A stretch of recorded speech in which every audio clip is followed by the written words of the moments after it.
Hello नमस्कार दोस्तों, रामा ज्ञानशाला YouTube परिवार में आपका एक बार फिर से हार्दिक स्वागत है।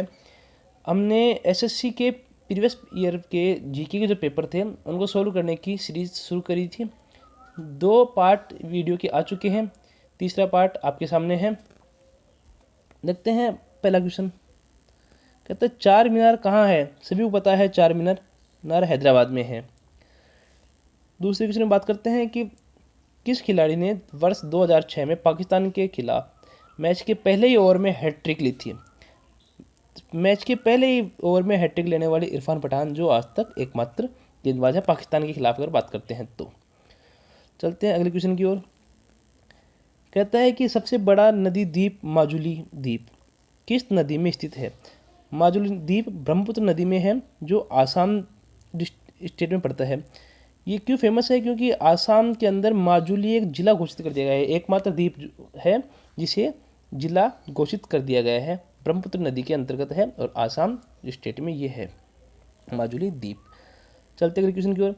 कहता है नीली क्रांति किससे संबंधित है? नीली क्रांति संबंधित है मत्स्य उत्पादन से। और जो भी ये क्रांतियों के प्रश्न है हम आपको एक अलग सी वीडियो बना देंगे, उसमें बताएंगे नीली क्रांति, श्वेत क्रांति और जो हरित क्रांति सभी हैं, उसके बारे में आपको अगली अलग वीडियो बना के बता देंगे। कहते हैं भारत की पहली महिला चुनाव आयोग के जो मुखिया हैं उसके लिए कहा गया है मुख्य चुनाव आयुक्त। अगर तो प्रथम महिला की बात करें तो रमा देवी, प्रथम पुरुष की बात करें एकमात्र उनकी बात करते हैं सुकुमार सेन। आप नोट कर लेना, सुकुमार सेन। और वर्तमान हैं सुशील चंद्रा, जो 24वें CEO हैं भारत के। सुशील चंद्रा प्रथम हो जाएंगे, सुकुमार सेन महिला की बात करें तो रमा देवी हो जाएंगी। चलते अगले क्वेश्चन की ओर। कहता है कि किस पाकिस्तानी जनरल ने वर्ष 1999 में अपने देश में सैन्य शासन लागू किया था?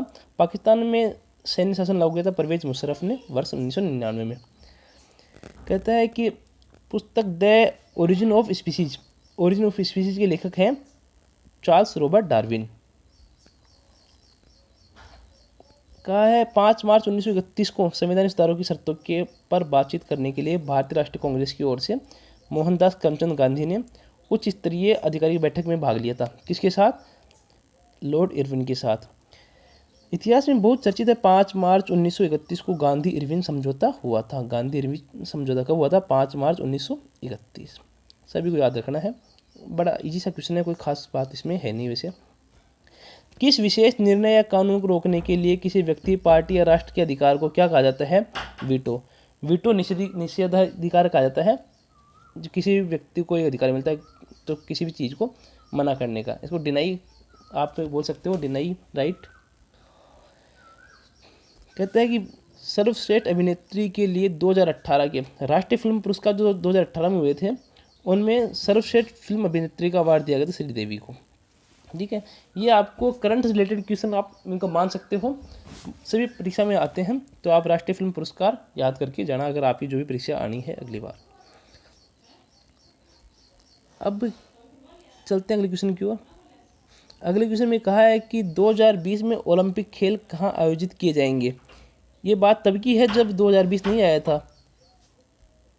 ये बात तब की है जब 2020 नहीं आया था। अब तक तो वो पेपर हो चुके हैं, टोक्यो में हुए थे 2020 में ओलंपिक। अब 2024 के होने हैं फ्रांस के पेरिस शहर में।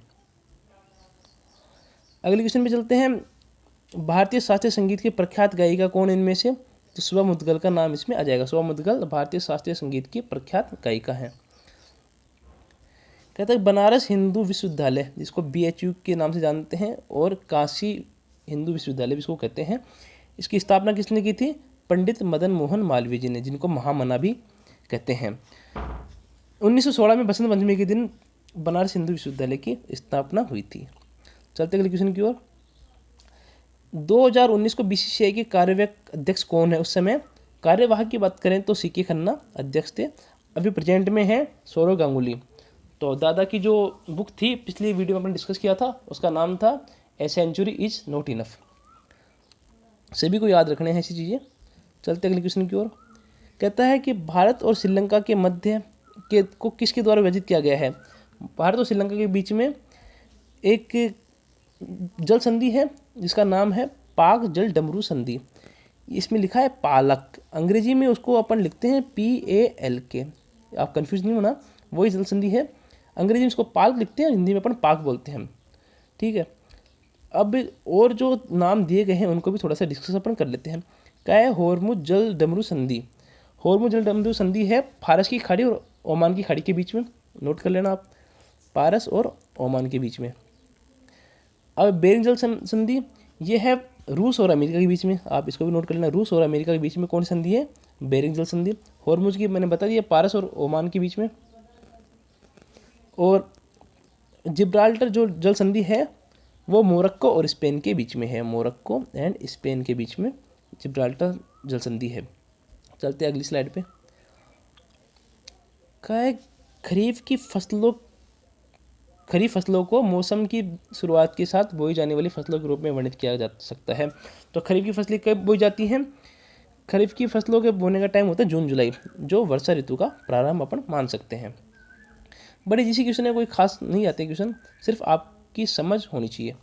क्या अगस्त 1858 में ब्रिटिश संसद में एक अधिनियम पारित किया गया जिसे कंपनी के शासन को समाप्त करके कर दिया गया, इसे कौन सा अधिनियम कहते हैं। सबको पता है कि 1857 की क्रांति के बाद ब्रिटेन की संसद में 1858 में भारत सरकार अधिनियम लाया गया, जिसके अनुसार कंपनी का शासन खत्म करके सीधा ब्रिटिश ताज का शासन भारत में प्रारंभ हो गया था। तो ये भारत सरकार अधिनियम उसका नाम था। भारतीय रेगिस्तान पश्चिमी क्षेत्र में स्थित है, किसके पश्चिम में है, अरावली की पहाड़ियों के पश्चिम में भारत का रेगिस्तान है, जिसको अपन थार का मरुस्थल भी कहते हैं। अगले क्वेश्चन चलते हैं कि कौन परिसंचरण प्रणाली का हिस्सा नहीं है।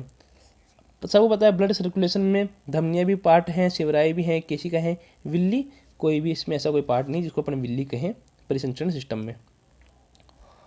अगले क्वेश्चन चलते हैं, सोडियम हाइड्रोक्साइड का उपयोग नहीं किया जाता, किसमें नहीं किया जाता, सोडियम हाइड्रोक्साइड का फॉर्मूला होता है NaOH, सोडियम हाइड्रोक्साइड, इसको कास्टिक सोडा भी बोलते हैं।